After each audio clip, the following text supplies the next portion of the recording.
받을 때는 천사의 얼굴을 하고 줄 때는 사탄의 얼굴을 한다. 독일 속담. 분명 내 돈인데 돌려달라고 말할 때마다 왜 내가 죄인이 된 기분이 들까요? 어렵게 꺼낸 메시지 하나에 일자가 사라졌는지 수십 번 확인하며 가슴 졸이는 당신의 모습. 사실은 심각한 심리적 가스라이팅을 당하고 있는 겁니다. 빌려줄 때는 무릎이라도 꿇을 것 같던 그 사람이 이제는 연락조차 피하며 오히려 당신을 속 좁은 사람으로 몰아세우고 있진 않나요?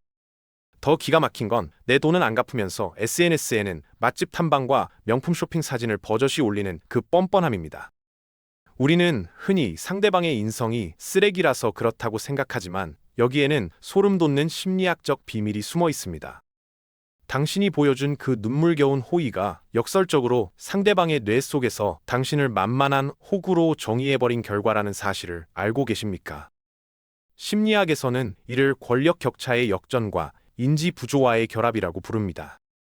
상대방은 미안함을 느끼는 고통에서 벗어나기 위해 오히려 돈을 독촉하는 당신을 악마로 만드는 자기 합리화를 시작한 겁니다. 오늘 이 영상을 끝까지 보시면 왜 착한 사람들이 늘 돈 잃고 사람까지 잃게 되는지 그 잔인한 메커니즘을 완벽히 이해하게 될 것입니다.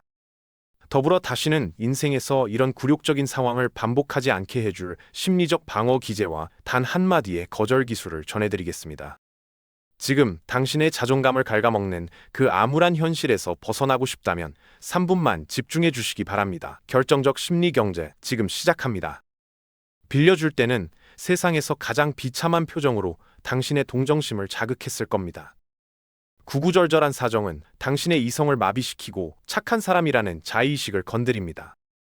결국 내 통장의 숫자가 줄어드는 것보다 친구를 돕지 않았을 때의 죄책감이 더 무겁게 느껴졌을 겁니다. 하지만 돈이 건너가는 그 찰나의 순간 주도권은 당신의 손을 완전히 떠나버립니다. 고민 댓글 첫 번째. 친구 사정이 너무 딱해 보여서 제 생활비까지 쪼개 빌려줬는데 지금은 제 연락만 무시해요. 정말 배신감에 잠이 안 옵니다.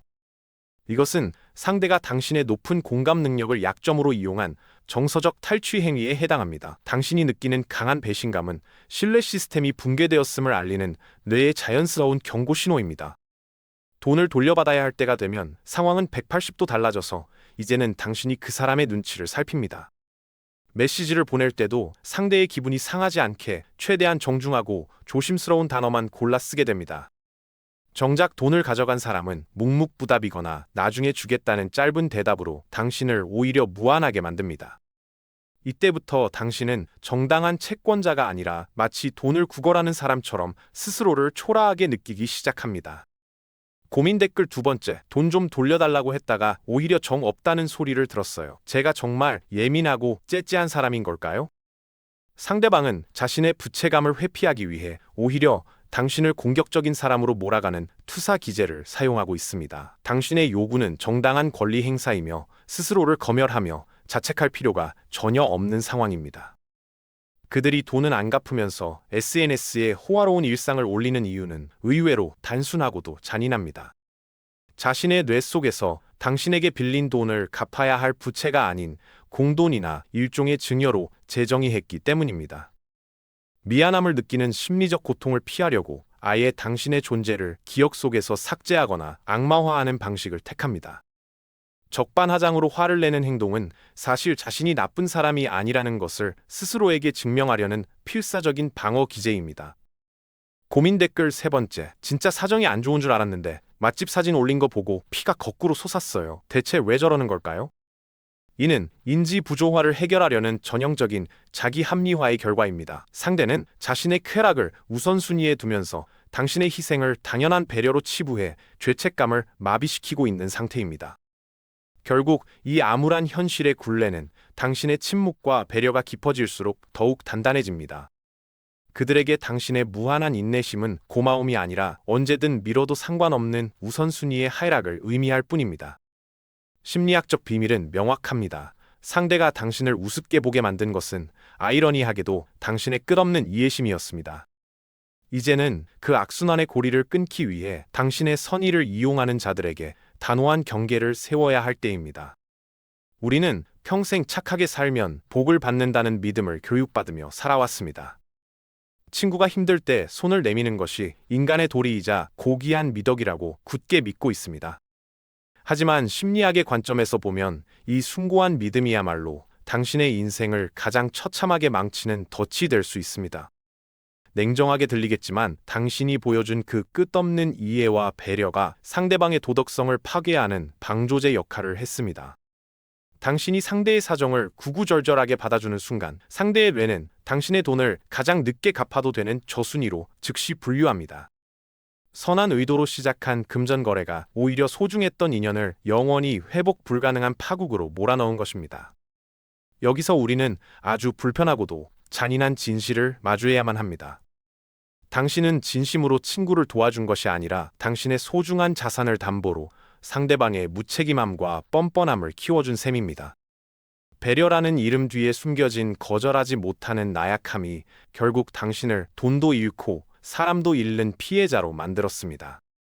이제껏 당신이 고수해온 도덕적 우월감이 현실의 인간관계에서는 아무런 힘도 발휘하지 못한다는 사실을 뼈저리게 인정해야 합니다.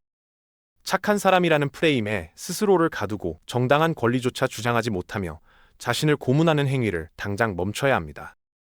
관계의 파탄을 막기 위해 무리해서 돈을 빌려줬지만 역설적으로 그 돈 때문에 관계는 이미 돌이킬 수 없는 사형 선고를 받았습니다.